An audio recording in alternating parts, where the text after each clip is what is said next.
character is where you can really bring your own imagination and creativity to life. That's where you become the sort of master of the story.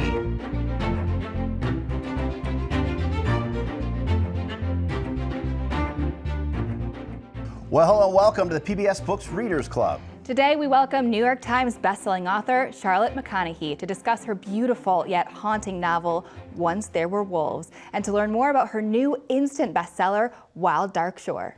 Once There Were Wolves follows Inti Flynn as she arrives in the Scottish Highlands with a mission to reintroduce wolves to help save the environment. Bruised by her own past, but still bold, Inti believes restoring the wolves is the key to healing the land and perhaps herself. But when a man from the community goes missing, suspicion falls squarely on the Packs. To protect the animals she's worked tirelessly to save, Inti makes a fateful choice that entangles her in a mystery far more human than anyone expects. This lyrical and deeply atmospheric novel blends environmental suspense with an intimate portrait of trauma, sisterhood, and resilience. It's a poignant blend of emotional depth wrapped in a gripping narrative. Hi, I'm Fred Nahat, and I'm here with Lauren Smith from PBS Books. Joining us is our literary expert and award-winning writer, Princess Weeks, and our PBS Books National Director and resident librarian, Heather Marie Mattia. And of course, we want to welcome you and all your fellow book clubbers. We want to hear from you in the comments. Let us know where you're joining us from, if you read Once There Were Wolves, and what you thought about the book.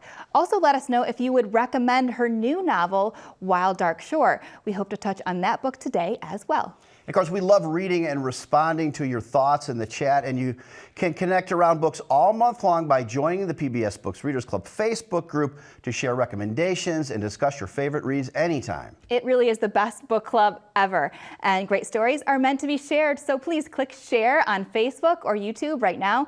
Your support means the world to us, and we know you'd never let your book buddies miss out on a great story. All right, so let's discuss Charlotte McConaghy's powerful novel, Once There Were Wolves. What'd y'all think? Oh, I really loved it. I think it's this really beautiful mixture of this fairy tale kind of story in a very modern setting. And I actually went to Scotland early this year and visited the Highlands. So I was like kind of visualizing it as I was going through it. And I think even the historical history of the wolves is such a fascinating thing. And I just thought it was just beautifully put together and creative. And I was on the edge of my seat the entire time. Same. Me too. I loved it as well. And it's not historical fiction. You guys know I love historical fiction, but I love this book. And there were so many twists and turns. One of them with Inti having mirror touch, synesthesia. And it was so interesting and a really unique character flavor. But there were lots of aspects of things that were so unexpected throughout this novel, which for me really kept me engaged and reading and really reading and wanting to read more and never wanting to stop until I hit the end. Well, for me, you might expect variations on a theme, men behaving badly, but also women behaving badly, also everyone behaving badly in this one. She had me at apex predator. The description in that town hall meeting about how introducing the wolves back into the ecosystem would have reverberating effects across every aspect of nature was super, super interesting and had me right from that moment. And I think the bond that Inti has with the wolves and her passion for that, I think that's so interesting. And I just thought it was really creative storytelling too. It's not your traditional, family drama. There's so much creativity in here, the drama with the wolves, but also, like Heather, you said, that mirror touch syndrome that Inti has. Yeah. It was so fascinating. I also couldn't put it down. Well, author Charlotte McConaghy is standing by to join us in just a moment to talk more about her captivating novel. But first, we would love to know what you think. Have you read Once There Were Wolves? If not, does the premise intrigue you? Or maybe you recently finished her latest book, Wild Dark Shore, and want to recommend it, or pose a question for your fellow book clubbers. We'd love to hear what you have to say in the chat. We also want to make sure you're in the loop on all of our PBS Books author talks. Here's how you do just that. First, sign up for our PBS Books e-newsletter at pbsbooks.org/subscribe for exclusive book recommendations, author interviews, and lots more. It is the best way to get the latest updates straight to your inbox. Then click over to YouTube and hit subscribe. The PBS Books YouTube channel features hundreds of author interviews, including 2 complete seasons of the PBS Books Readers Club, with interviews like Geraldine Brooks, Percival Everett on his Pulitzer Prize winner James, Kristen Hanna on The Women, Richard Osman's Thursday Murder Club, and so many more. And if you love PBS Books, consider supporting your local PBS station. Now that we no longer receive federal funding, this program and your PBS station are counting on support from viewers just like you now more than ever. So please, if you can, visit pbsbooks.org/donate to make a gift. It really is a critical time for PBS, and your gift can make a real difference right now. pbsbooks.org/donate will take you right to your local station's giving page. There, among many thank you gift options, you can support PBS Books directly by selecting one of our special gifts, like the PBS Books Readers Club book bag. You can carry it as a handbag, wear it as a crossbody, plus it's just super cute. I've been using mine for a long time, almost a year now, to carry around my laptop and books, and it's still holding strong. We also have the official PBS Books Readers Club mug, just like we have here on set. It says, "My weekend is booked," and isn't that the truth? And don't forget, PBS members get access to PBS Passport, the member exclusive section on the PBS app, where you can stream full seasons of incredible PBS shows, like this month's Watch Alike, All Creatures Great and Small. Readers who appreciate Inti's passion for animals in Once There Were Wolves will be heartened by this newest season. Filled with fresh veterinary cases, growing families, and a few new faces, this season carries forward the show's enduring heart. You can stream all 5 seasons right now on the PBS app as a member of your PBS station, plus catch new episodes in season 6 as they premiere with PBS Passport. And now let us turn the page to our book pick for this month, Once There Were Wolves. Let us now welcome in author Charlotte McConaghy. Welcome to the PBS Books Readers Club. Thank you so much for having me. This is really lovely honor. We're so thrilled to have you. Thank you for joining us. And we want to talk about your latest book, Wild Dark Shore, because it was at the top of everybody's reading list last year and going into this year. But first, we want to start with Once There Were Wolves, because it really touches on our theme on PBS this month on human-animal bonds. So start with that book. Tell us a little bit about it for viewers that haven't read it yet and about your inspiration. Sure, yes. So it is Once There Were Wolves is the story of 2 sisters, Inti and Aggie, and their mission to reintroduce wolves into the Scottish Highlands in order to rewild the forest there. It's like a lot of places in the world. It's an ecosystem in crisis, and the wonderful thing about wolves is that when you introduce an apex predator, their impact on the ecosystem is so profoundly positive that they can bring wildlife back to life. So she's kind of on this really wonderful mission, but she's also a character who's bringing a lot of grief and trauma with her. So she's running from things in her past, and is struggling to kind of connect with people because of that. The townsfolk are not keen to see her. Most of them are farmers, and they're really worried about their livestock and what the wolves will do to the livestock, and so they don't welcome her with open arms. And then everything kind of changes when she discovers a body in the forest, and it looks like it might have been a wolf. And so she makes a really kind of bold, crazy decision to protect the wolves and then go on this mission to figure out who's done the murder. So it's a sort of, it's a kind of a psychological mystery with a bit of romance, a bit of family drama, and lots of kind of connection to nature and wildness. Well, I said this earlier to this book club, it's an exact quote. You had me at apex predator.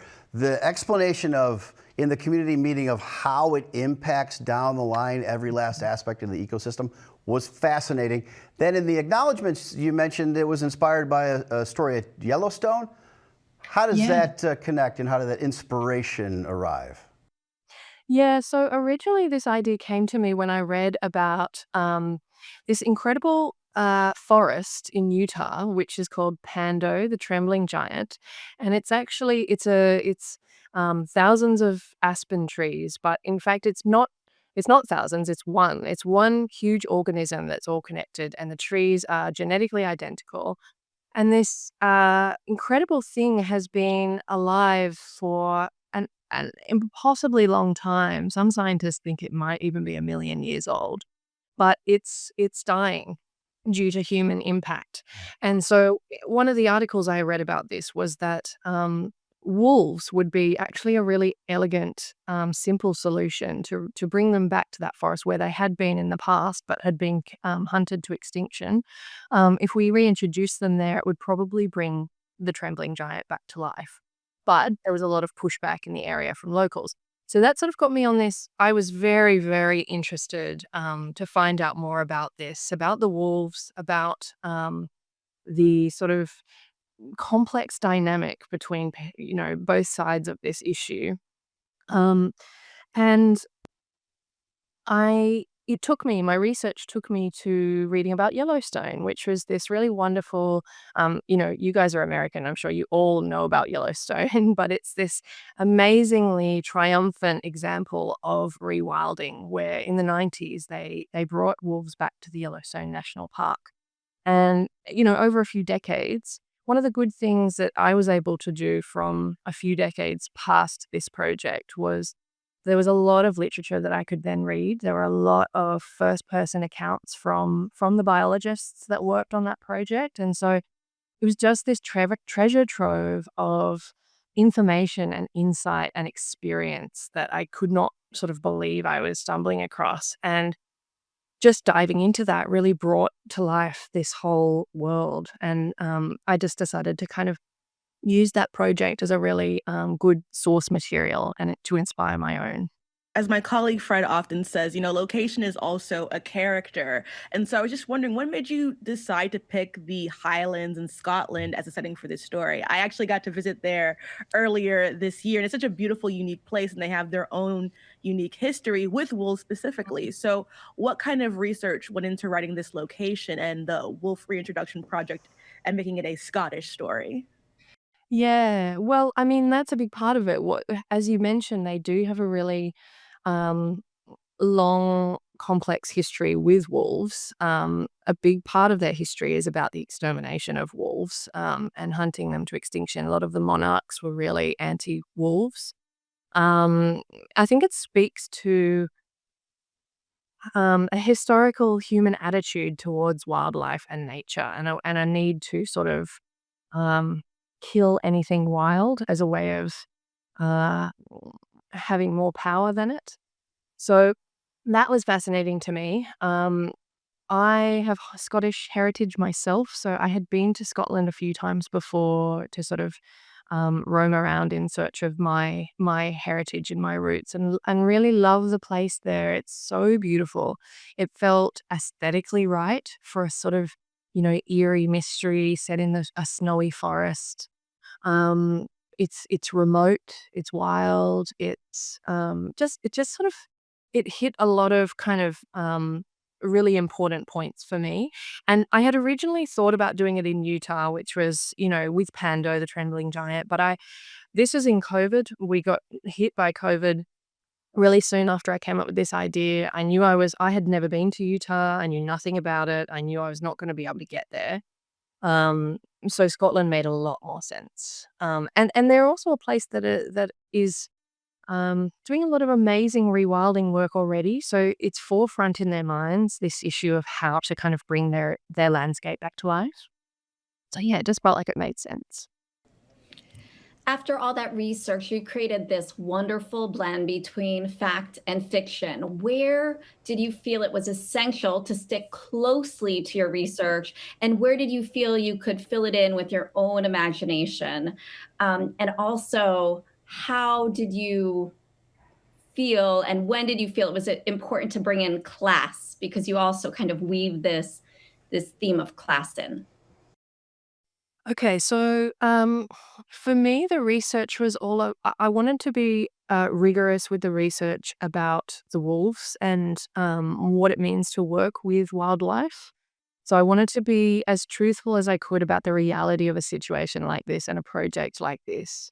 Um, wolves themselves, I wanted to get them right. I wanted to um, explore, or I wanted to sort of convey a truth that doesn't often get conveyed, which is that wolves are, in fact, not aggressive, violent creatures. They are um, incredibly gentle, family oriented, shy, frightened creatures.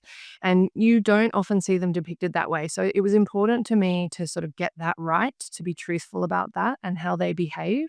Wolves are not out there hunting people. They're not often, you never see them be aggressive towards people. In fact, it's very, very, very rare. So, yeah, that was really important to me. I wanted to get a sense of how scientists who work with animals, what their life is like, what their sort of daily struggles and triumphs are like, I wanted to get a sense of, I wanted to be truthful to the other side of this as well. The sort of complexity of how it feels to be a farmer struggling with, uh, you know, it's a really difficult way of making a living often for these kind of smaller farmers. They're not big, huge, horrible um, companies that just, I don't know, wipe out everything they can find and treat animals terribly. This is it's a different thing to explore, this sort of small, um, more organic farming method, and the stress on them about the potential of bringing in a predator that could, make their way of life harder. So I wanted to bring that sort of struggle and argument and debate to life with nuance. So that was where a lot of my research was based. I also did a lot of research on the Scottish forests themselves. I wanted to get those details right so that they were brought to life and you felt like you were transported there. I think where I started to take liberties was uh, with the characters. The character is where you can really bring your own imagination and creativity to life. That's where you become the sort of master of the story.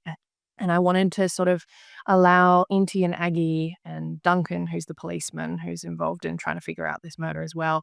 I wanted them to have their own sort of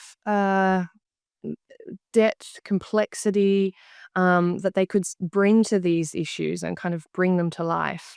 And then, of course, I loved playing around with slightly magical elements, slightly sort of fairy tale vibes. You get to the end of this novel and it's this, I won't give away the ending, but there are big, beautiful, sort of slightly magical moments where you can either go all in and believe that this might be possible because of the miracle that is nature and the unpredictableness of animals, or you can feel like maybe that's where I've taken liberties.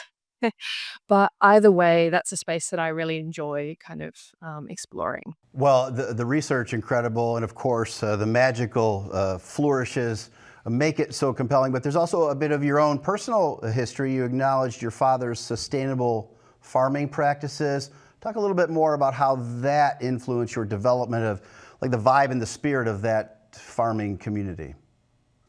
Yeah, well, exactly. So my dad is a small, beautiful little beef and lamb farm down on the ocean in this sort of southern part of New South Wales in Australia.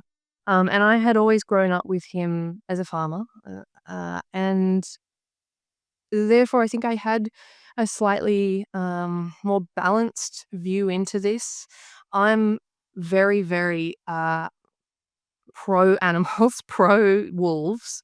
I find it extremely distressing to see the way that they have been treated, slaughtered, villainized over all of human history. It's really upsetting to me. And so this was quite a complex, it was complex terrain for me to sort of grapple with. Okay, how do I treat this?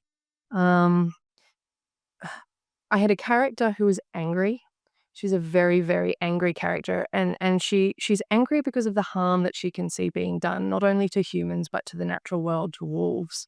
So she comes into this environment with, um, she's hostile, you know? She does not really wanna hear what the other side of this issue has to say. She doesn't wanna talk to the locals. She doesn't wanna hear their complaints. She's dismissive of them. But I also needed to give her a sort of, it's an arc. She needed a transformation to be able to can slowly sort of connect and learn that the only real way to do projects like this is by communicating and cooperating. And so I think my background, my family background allowed me to sort of see the other side of the argument and give it a little bit more complexity and nuance than maybe if I had just gone in with blinkers on and totally on Inti's side. Well, I really loved Inti as a character. I found her voice to be so interesting. She was angry, like you said, but also funny and sharp, and it was just interesting to see how she viewed the world. And she also has this rare neurological condition where if she sees somebody or something else being touched, she feels it physically in her own body. And it just added such depth to her character. And I'm interested in how you stumbled upon that condition, why you chose to write that as part of her character, and how it led to her development. Yeah, so mirror touch synesthesia is what it's called. Um, and I think it's another element to the story that makes it feel slightly magical, even though it's real. It's a completely real condition. It's very rare, but a very small percent of the population does have this condition. And I had heard about it on a podcast a long time ago, a science podcast, and just could not believe, it's an astounding thing to sort of move through the world with and to, the way that you have to engage with other humans is really sort of strange. And so I became very interested in it. I have a mild case of synesthesia myself. It's very different. It's not mirror touch. It's just everything is my brain. My memory only works by connecting color and texture and shape. So people have colors and textures. That's how I remember their names. So I was always sort of, already a little bit aware of this kind of neurodivergence, and had it in my back pocket as something that I really wanted to kind of explore. And then when I realized that this book was ultimately about empathy, the fundamental kind of importance of empathy and what happens to us when we have a lack of empathy, when we forget to um, tr- uh, train our empathy. It is a skill. We can learn it. We can practice it. When we forget to do that, what do we become? So this is what this book is about. It's about who the real monsters are. Are they the wolves or are they the people? And so this idea of a condition that is such a heightened state of empathy um, just felt like a really kind of interesting way in for this character to explore this theme. She's so exposed by this, by the extremity of this empathy that it almost becomes, it's a vulnerability for her. It's almost dangerous for her to be this empathetic, and so she tries to close herself off to it. And that's how, the novel sort of explores those different states of being and how, I think parts of us die when we stop empathizing with each other, but also with wild creatures and with the natural world and with our own wildness. And so that's what I wanted to sort of show with Inti, that she needs to get to a place where she can open herself back up to that the beauty of that empathy. And yes, it's scary. Yes, it's dangerous, but that's what love is.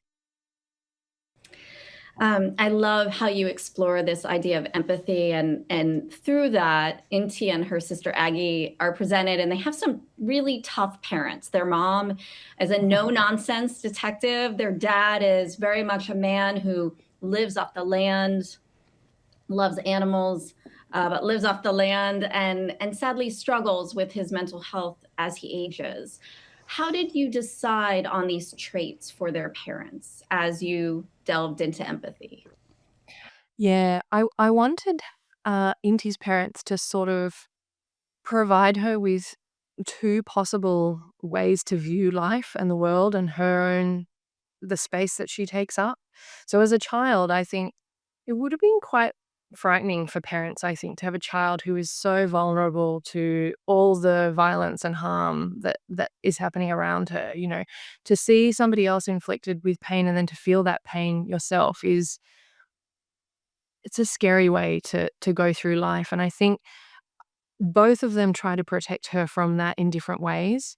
Her mother's way of protecting her is to arm her against connection, to start building her resilience, her tolerance, her walls against this thing, to block it out of her life, to block people out of her life, because her mother sees the worst in people. She sees all the harm that they commit. And that's what she tries to impart to her daughter as a way of sort of protecting herself. But on the other side of that is her father, who is um, he's a naturalist. He lives in a BC forest. He's deeply, deeply connected to the wild. Um, and he sort of presents her with a different way of looking at this thing that she has, which is that it's a gift. It's a gift to be able to connect with other things, with people, with wild creatures. Um, and all she sort of needs to do is to be as kind and open to that gift as she can be, and it will be, nourishing for her. So she's got these two sort of polar opposite things going on in her mind, teachings that she's having to sort of sift through. And I think the different parts of her life, the different things that she goes through, she and her sister Aggie go through a really terrible trauma. Um, and so that sort of pushes her in one direction. But ultimately, I'm trying to push her back in the other direction with this story, and her connection to the wolves, which is sort of a reminder that wildness is about balance and harmony. Absolutely. I love hearing you talk about empathy and emotions and how it all intersects with the characters in this story. And I think there are some very dark scenes in this book, from murder to domestic violence. How did you approach these moments in your process? Was that hard for you to write? And how did you get through it while also maintaining that empathetic core that you reiterate is so key to the characters that you're writing about? It was hard. It was really, really, really hard. This is, very challenging subject matter. Um, the reason this book, I think, it was always going to be a book about wolves, but it also became a book about the way humans treat each other. Specifically, it's about male violence against women.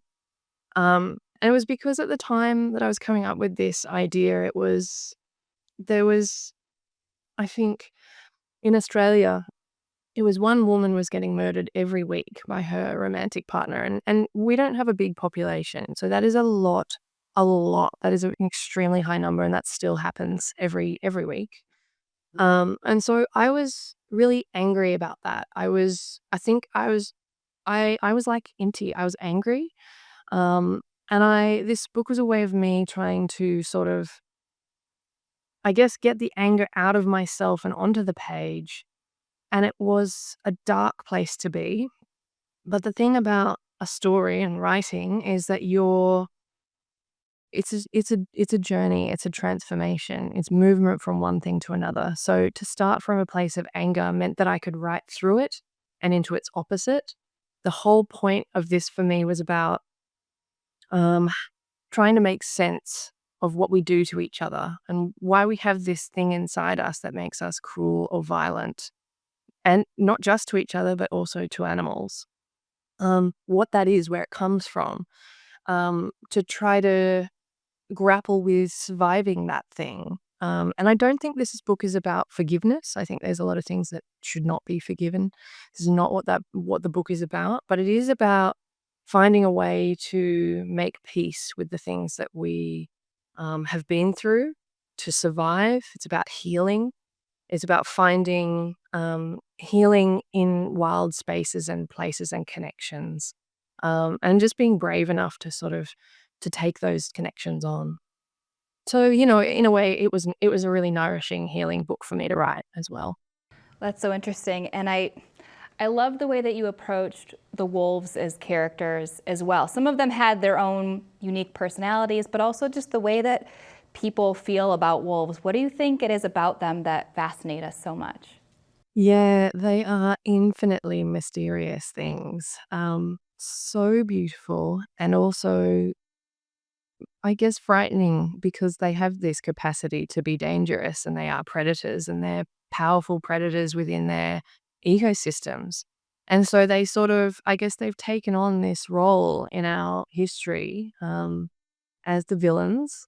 They're the villain of every story, of every fairy tale, every childhood story.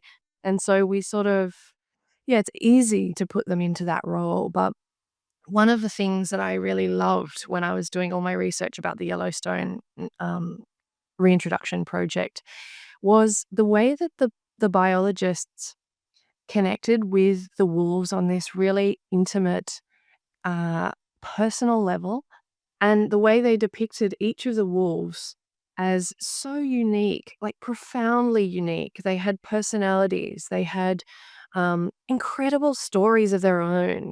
These wolves were going on these epic adventures and having these really amazingly rich family dynamics and stories. And it was the reverence they had for these creatures and their personalities that made me realize I needed to give all of the wolves in my story a a unique personality. I needed to bring them to life as characters in their own right. So that was very, very important to me that we sort of love them and connect with them as individuals. Well, and that is one of the wonderful things about reading, of course, learning new things, discovering new things about people and animals and the world. And of course, maybe most importantly, you have made me a fan of wolves. So thank you for that.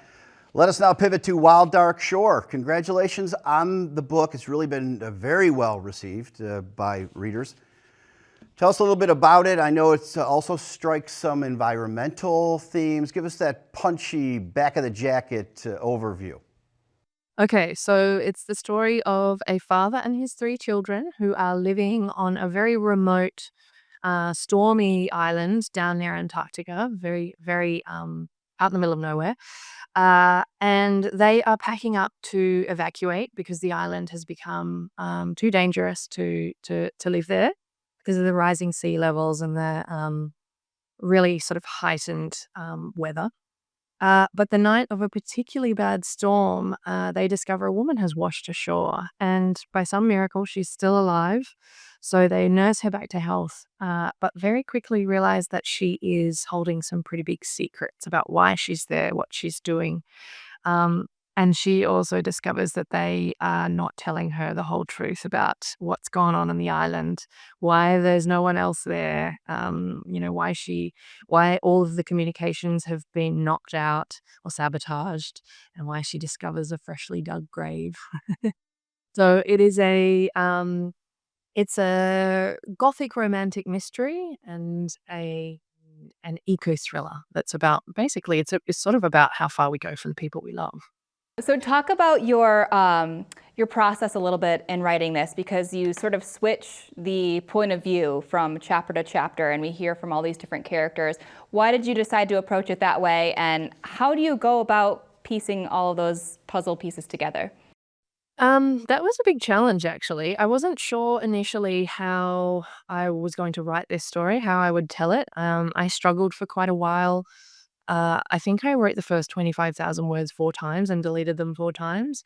It's all part of the work that goes into figuring out how to tell a story. There weren't wasted words in the end. They allowed me to sort of know what I needed to do to best tell this story and to understand my characters as well. So I did a draft that was all from Rowan's first person point of view, but I needed to get inside the family's head as well. That was so crucial for creating dramatic tension and dramatic irony with a mystery. It's really great to sort of be able to move and have characters who know different things and have your readers be sort of let in on secrets at the right time. So I did a draft where it was all third person with all the characters, and then I was just really missing the intimacy of the first person, but I didn't feel like I could do 5 different characters in first. It would have been too hectic and confusing.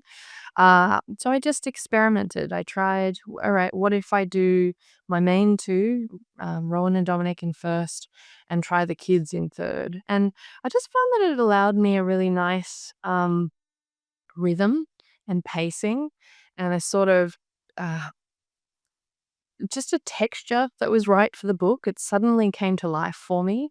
I was able to move sort of fluidly between the characters. I could create tension, but I was also feeling intimately connected to them. So yeah, it was an experiment, really. That's so interesting. It's impressive. I get confused like writing back and forth that way. So I think that's so cool you could do that. Yeah, it was so rich. And all those characters, Dom, Claire, Orly, all these characters seem to be haunted throughout the novel by someone or something. How did you land on the specific ghosts for each character? And did you know how they were going to deal with their grief before you started writing, or was that something that developed naturally along the story? Good question.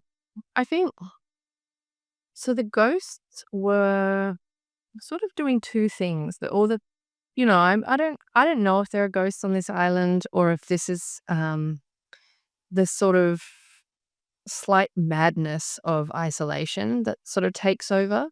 You get a sense when you go to there's an island called Macquarie Island, which is what I based Shearwater on, and I had this really, really strong sense when I went there that it was very haunted by its sort of bloody past. Um, it was a target for oil exploitation in the 1800s. The sealers and the whalers went down there and just decimated the wild creatures, nearly wiped them out completely. And you can feel that there. You can really feel it hanging in the air. And so the trip was really important for me for understanding this novel and realizing that it's a gothic piece about a family that's haunted on an island that's haunted. And then I had to sort of work out, okay, well, what does that mean for them? Of course, their late mother and wife is going to be a really important presence for them. I think the island is sort of not letting them let go of her, not letting them move on or process their grief in a healthy way. They're sort of clinging to this presence of her. And I wanted to sort of play around with whether or not the presence was uh, malevolent or not. But as Rowan slowly finds out, she's actually a representation of, I think, the point of the hauntings on the island, which is that they're love. I think the way that these sort of ghosts in this story hang on is through love, loving connections, and that's also true of the way that Orly connect with, the voices on the wind, the ghosts of the creatures that have died there. He's very comfortable with these presences. He's never fearful of them in that way that children are often really, um, I think, much more able to cope with that idea than maybe adults are. So yeah, I think it was just I did discover it as I went along. I played around. I wanted that eerie feeling to permeate this novel. I wanted um, I wanted a sense of revelation that I could sort of reveal that they were loving presences rather than scary ones. But yeah, it was a quite an organic process for me, weaving them in and out of the book and figuring out how the characters will relate to them and free themselves of their of their grief. Besides love, another reoccurring theme in your novels has been attention to environmental issues. What draws you to these themes, and what have been some of the reactions you've received on these books, and the way the environment is woven in? Yeah. I mean, I think I I can see from from the other side of these books that I certainly have a preoccupation with wilderness, both beyond us and within us, and what it means, what it is, what our connection to it is. Um, I wanted to sort of write about characters who are deeply connected to the natural world, but I just found I couldn't do that without also writing about what's happening to the natural world. Didn't feel right to me. Um, it's glaringly obvious now. We can't go back. We have gone way beyond the past, beyond the sort of, I don't know. It's just, I see it everywhere now. I find it really difficult to not focus on this, write about it. It's something that I care deeply about, and I think we should always be writing about the things we care about.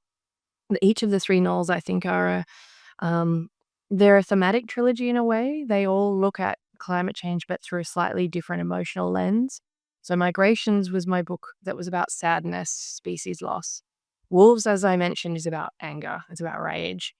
Wild Duck Show is about fear, specifically the fear of raising children in a time of ecological crisis, what that means, um, what our responsibilities are to our children. How do we talk to them about what's happening? How do we teach them to save a world that we have not yet been able to save? How do we teach them about what love is in the face of loss? They're big questions that I ponder, I think about. I try to sort of grapple with those questions in my books. And I have had an enormous sense that I am not the only one grappling with these issues. There are many, many people out there who are sort of struggling with the same issues of, should we be having children now? And if we do, how do we do that responsibly? And just all the complexities of parenthood, and fear around what's happening to our planet. And I don't know. I think if a book can reach out and allow people to recognize their own fears and their anxieties and to be seen, then it can sort of, there's a way that connection can be comforting and can just give people this sort of sense that they're not alone, and the inspiration to maybe step up and do something about it, to think really, really carefully about how they want to live on this planet, how they want to live their life, the decisions they want to make. I really hope that writing about these topics just galvanizes people, gives them energy around what they want to do, gives them a sense of purpose about how to move forward. Well, it is Wild Dark Shore. I am the slowest reader in our pack, so I'm in a few chapters, but I look forward to spending, like millions of other readers, more time with this. Let us turn now to talk a little bit more about you. We're always fascinated by a writer's journey, and I'm sure there's been some ups and downs, but what's the best and maybe the worst part of being an author? It is a big, lonely job in a way. You spend a lot of time pondering life and existence and the world and other people, and you do it on your own, and there's not really, you don't get a lot of chances to talk about this stuff. You're grappling with things on your own. And in one way, I think that's both things for me. That's both a really difficult challenge, particularly if you're writing about stuff that's challenging and difficult, like climate change. Um, but it's also a really beautiful part of it. I love the solitary nature of it. I love being able to sort of sit quietly and think and walk and try to notice things and ponder. I don't know what things mean, and so it's that sort of element of it, I think, is twofold. And then there's also, the difficulty of making a living from it. Um, but it's deeply fulfilling for me. There is nothing else that I would be able to. I've never done any other jobs. I've been writing since I was 14. So I don't have any other skills. This is it for me. I have to make it work. Understood. Same. So yeah, it's high pressure in one way, but yeah, I really love it. There's something that just feels so kind of um, just important about it for me. It really makes me feel like myself in a weird way. So you said that you started writing when you were 14, but when did you know that writing was it for you? Um, not too long after that, honestly. It started because I mean, I was a voracious reader, of course, but I remember going to my mum and just saying, I can't find my perfect book. And she said, well, why don't you just write it? So I, plunged into this big epic fantasy novel for kids and um, did never again did any homework, basically. She just kind of let me do that as my first priority, and was just so supportive about it, like, that's not every parent I would do that, I don't think, and she really sort of encouraged me to just go for it. She could see that I had a fire burning in me about telling stories, and so that was that encouragement was crucial. I just didn't stop writing. I spent every minute. I would run home from school, I would sit down, I would write until, my eyes were falling shut every weekend. Um, and this happened I finished school, I started university and dropped out after a month because I wasn't getting enough time to write. So I just knew. I knew it was my thing that I had to pursue. I love that. And your mama knew it too. Yeah, she did. A mother Yeah, she knows. could. Yep. That's incredible. Well, as you've been writing for a very long time, what is your ideal writing setup? Are you a morning person, a night owl? Do you write with music or in coffee shops or at home? Where do you like to write and how? I always have to be totally alone. I have to pretend like I'm the only person on the planet. A cafe is way too distracting for me. I love putting music on. Music is really, really important for sort of dropping me down into the right emotional space. Um, it's just like a shortcut to getting to a sort of more a much deeper. Yeah. I mean, I'm a mood writer, so I don't set myself up with really strict word counts or times that I have to follow. I write when it feels right, and music is really helpful for getting it to feel right. Um, I used to be a night owl. I would stay up all night writing and then just sleep all day, but I have children now, so I cannot do that anymore. I'm much more of a morning person now, and just get too tired by the afternoon. And I was really scared because I wrote Wild Duck Shore after I'd had my first child, and I was extremely sleep deprived. Very worried that the difference in focus and time would sort of result in a book that was just way worse. Um, but it's actually really encouraging to know that you can shift how you work and shift your process, uh, and still manage to get to somewhere that's sort of meaningful. Yeah. You're not the first author to have mentioned this. Others have had children and had to switch from night owl to morning. And Yeah, it's so right. interesting. Yeah. Have you been reading any good books lately? We'd love to know any recent favorites that really just jumped off the page for you. Yeah, so this year's been fantastic. I've loved so many of the books that came out this year. I loved Heartwood. I actually went back and read All the Colors of the Dark, which is not from this year, but I really enjoyed. That's Chris Whitaker. I read Dream State by Eric Puchner. The River Has Roots, which was a gorgeous fantasy novel. I loved that. That's so beautiful. It really reminded me of my sort of nostalgia childhood. I've been really getting into Claire Keegan this year. The most recent one I read was Foster, which is just gorgeous. It's a really beautiful, beautiful little novel. Yeah, they're probably my favorites of the year.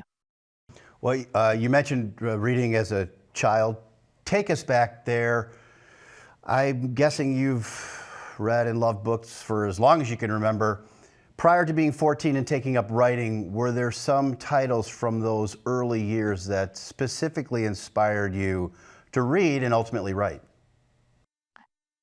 Yeah, so I really loved big epic fantasy sagas, which is why I started writing them.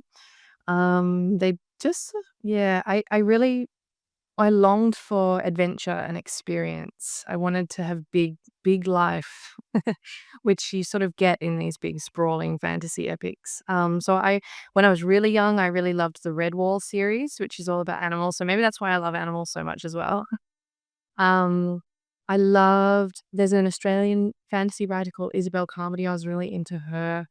Um, an English fantasy writer called Guy Gavriel Kay, who's been around for a long time. He's got lots of books out. I loved his work when I was a teenager or younger than a teenager. I loved his stuff. It was just really rich and epic.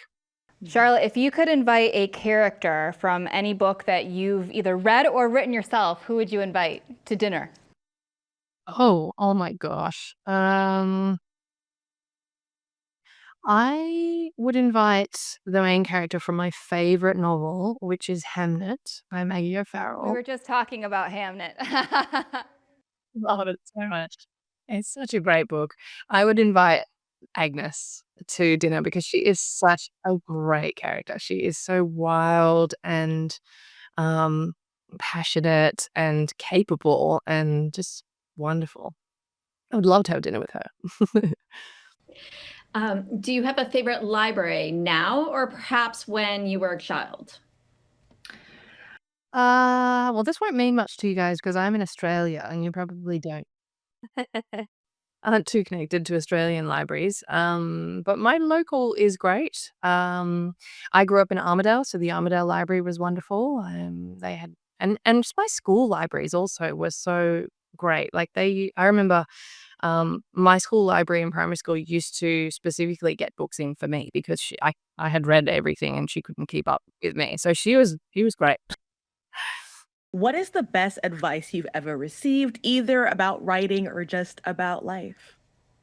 I mean, I can speak to the advice about writing because it's something that I follow very closely for all my books, and it's really simple. It's just write what you most want to read at the time you're writing. So it's really easy to get lost in sort of thoughts about audience, thoughts about readers, thoughts about what's going on in the publishing industry, the market, the world, the zeitgeist. Um, but if you always come back to, close out that noise and just write the thing that you want to read, that you love, put all the things in that you love every time. And then I think it will be truthful. And that's the most important thing. That's beautiful. I'm gonna write that down. What do you hope readers will take away from your books? Hopefully, I'm not going to repeat myself too much. I sort of mentioned this before, but I really hope that it brings readers a sense of connection with nature, with wildness, with creatures, with wild spaces, and each other, with the people they love. I hope it makes them feel deeply. I would like for the books to move them. Um, and I would really like the books to inspire them to think about how they can help in slowing down the effects of climate change. How they can think about their own choices, and just to to to feel energized. Hope's really important, but hope has to lead us to action. Otherwise, it's useless. So I'm hoping that these books bring a sense of action and purpose. I love that. Finally, Charlotte, is there anything that you'd like to say to your readers? Oh man, just a huge, huge thank you for the way that these books have been sort of picked up and talked about and shared. I am incredibly humbled and just so grateful for anyone who has read any of them, even if they don't like them. It's a wonderful thing to read books um, and to be sort of always searching for new things to learn about, to understand, new perspectives to discover. So thank you, a big thank you. Well, I would say that you moved us, you connected us, and you certainly inspired us through both of the books, Once There Were Wolves and Wild Dark Shore. Author Charlotte McConaghy, thank you so much for joining us today. We are grateful. Oh no, a real pleasure to talk with you. Thank you so much for having me. Well, as always, talking with the authors makes me appreciate the books even more. What surprised you at home most about Charlotte and her writing process? Did this spark any inspiration in you? Please let us know in the comments. We want to know what you thought. What did all of you think? Heather, let's start with you. It was amazing to me the immense amount of research she did, and really that her goals, right? Her goal about breeding connection and inspiring people to take action, right? And all of that stemmed from research and research and more research. I love the conversation. I made me love her books more. It was really wonderful. I second all of that. I feel like the best part of doing this show, besides being with all of you, is genuinely getting to hear the process of these really clever, interesting people and her passion for the environment, especially in these days. It's like it just came across so fully. And I love wolves and I love everything she had to say about it. And I could have kept listening to her all night long, like a really clever, thoughtful person. I'm going to pick up anything she puts down on the page. Same. I really liked her too. And I thought the way that she approached Wild Dark Shore and writing it from different voices multiple times, like that shows such a confidence, I think, in knowing that in the end, this book is going to work out and spending all that time to go through that process. I think as a writer, she really seems to trust herself, which I respect and envy just a little bit. Yeah, I got a lot from it. And to Heather's point about research, she also included her lived experience, which maybe not a genre, but for every author, every book is some part of historical fiction because they're bringing themselves to it, which I thought was interesting. She definitely connected us all for sure. And then some of her personal advice, I guess, variation from what we've heard before of write what you know. She said, write what you love, write what you want to read. And I really appreciated that about her. Yeah, write what you care about was something else she said. I thought that was so cool. Well, thank you, book friends, for joining us for such a meaningful discussion. If you love these stories about animals and the people who care for them, like we read about in Once There Were Wolves, don't miss our PBS Watch-alike, All Creatures Great and Small. This one, it's a little bit more feel-good than Once There Were Wolves, so you'll enjoy watching this celebration of community, compassion, and the bonds that help people and their animals move forward together. You can catch up on past seasons and stay up to date with Season 6 as a member of your PBS station on the PBS app and on pbs.org. And of course, we want to invite you to join the PBS Books Readers Club Facebook group. Subscribe to our YouTube channel and to our e-newsletter at pbsbooks.org/subscribe to stay in the loop on future author talks and discover our latest book recommendations. And know that you really do play a major role in making PBS Books happen. This and all your favorite PBS programs rely on donations and the support of viewers just like you and me. So join your book friends in supporting these events. Just click the link in the description or comments or visit pbsbooks.org/donate. You'll be taken to your local PBS station's donation page where you can find PBS Books swag as our thanks for your gift.